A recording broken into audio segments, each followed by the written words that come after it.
it's Ryan and Jobs here from Ready Up, and we're bringing you our very first Top 10 video today. This list is over the top 10 open worlds in video games. For this particular list, we will be focusing on the open worlds that are featured in the game, and not the overall quality of the game itself.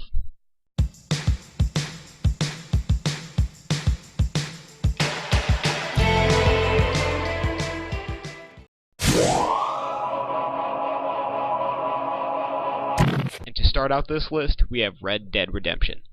Red Dead Redemption is the only video game that has truly captured what a game should be when set in the West.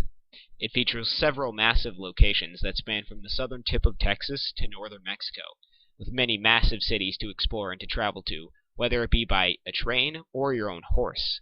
It also features numerous activities to do in the world, such as poker, hunting, and even drinking.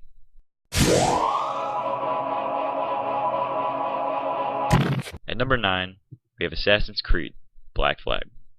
The reason we have chosen Black Flag for this list instead of any of the other Assassin's Creed games is not because it is viewed as the best, but it does have the most impressive open world. Black Flag not only gives the player the opportunity to play in the more classical Assassin's Creed sense while on land, but also lets the player captain his own ship and sail the seas. While on board, there are several challenges to be faced, such as enemy fortresses, harpoon areas, and even fleets of enemy ships. Also, there are several instances where the player even gets to scuba dive around the ocean floor.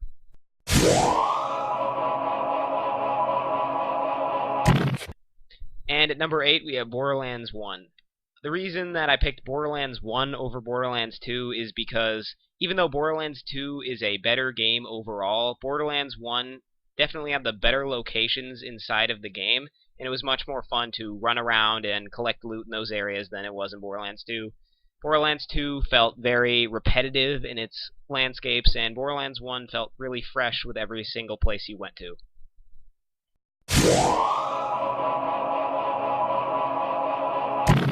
At number 7 is Batman, Arkham City. The reason for Arkham City appearing on the list, rather than Arkham Knight, is that it was the first game in which you were allowed to play as Batman in an open and free environment where you got to beat the injustice out of as many evildoers as you wanted. Jumping jackrabbits, Batman. Arkham City also captures how living as Batman would be as he tries to save the city from the Joker's plan to infect its citizens.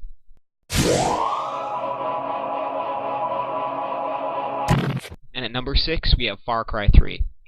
Far Cry 3 is one of the most beautiful open-world games on this list. The game is big to say the least.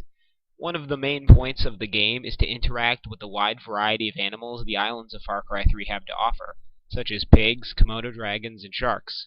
If you choose to interact with the environment more, you are heavily rewarded by being able to carry more weapons, syringes, money, etc. And it's one of the most fun worlds to explore on this list.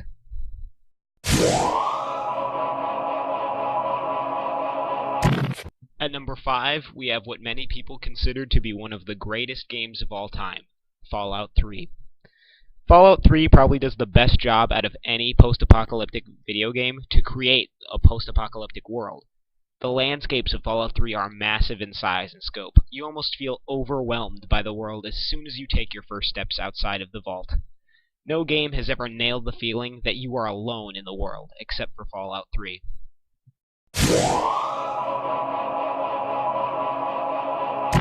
At number 4, we have Pokemon Gold and Silver, and the reason it's not the original Blue and Red is because Gold and Silver, you got to not only explore the Johto, you also got to re-explore all of the Kanto region and collect all of their badges, making the game about twice as long, which makes it much better in its amounts of Pokemon you can capture and the richness of the open world itself.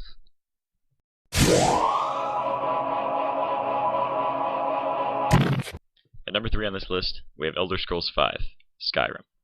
The reason Skyrim makes it all the way to number 3 on this list is because in addition to having several impressive cities a player can enter, it also contains a massive open area with seamless transition between regions in the game.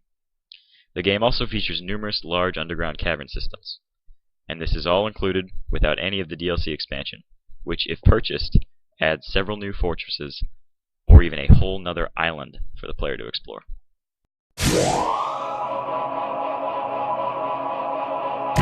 At number 2, Minecraft.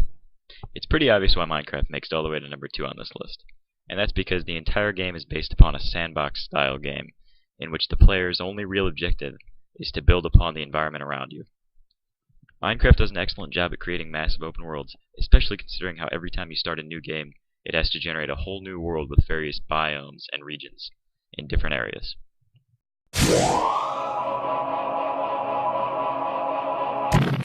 And finally, at number 1 on this list, we have Grand Theft Auto 5. The reason GTA 5 stands atop all the others on this list is because not only does it contain a very large map in the form of Los Santos, but it also contains many living things that interact with and affect the player.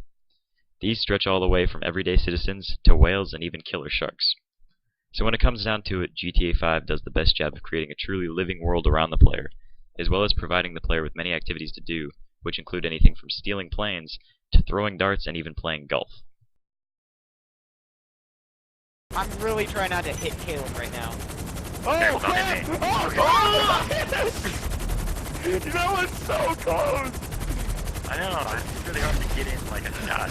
And you guys are right there. The other way! Oh, no! Caleb, we need to drop him somewhere so he can fend for himself. We need to get this tank to safety. This is the coolest Objective thing. complete! Destroy vehicle! Oh my god! That was me. That was me. Why is this not a heist?